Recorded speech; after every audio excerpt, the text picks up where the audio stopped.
পুরুষ নিজের লুঙ্গিটা পর্যন্ত ঠিকমতো পরতে পারে না, সে আবার আধো আধো গলায় গার্লফ্রেন্ডকে ফোন করে বলে বিয়ের পরে আমি তোমাকে শাড়ি পরিয়ে দেবো। জানো, কথাটা একবার ভেবে দেখেছেন?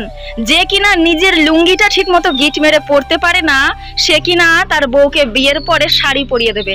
আরে ভাই, তুই যে শাড়ি পরাবি, শাড়ি ক হাতের হয় জানিস?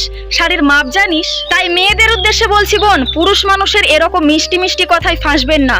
তারা আপনাকে কত স্বপ্ন দেখাবে, তারা নিজে লুঙ্গি পরতে পারবে না তাও আপনাকে শাড়ি পরিয়ে দেবে, সেটা বলবে। তারা বলবে পৃথিবীতে এমন জায়গায় নিয়ে যাব যেখানে তুমি আর আমি ছাড়া কেউ থাকবে না। বলছি বোন, পুরুষ মানুষের কেরিয়ার আর পুরুষ মানুষের তোমার প্রতি সম্মান দেখে তবেই তাকে বিয়ে করো। কখনো কারোর মায়া জালে, কখনো কারোর মায়াই পড়ে, কখনো কারোর এরকম ফুসলা ফাসলি কথা শুনে তাকে বিয়ে করতে যেও না, নইলে তোমার জীবনটা একেবারে ধ্বংস হয়ে যাবে, নরক হয়ে যাবে।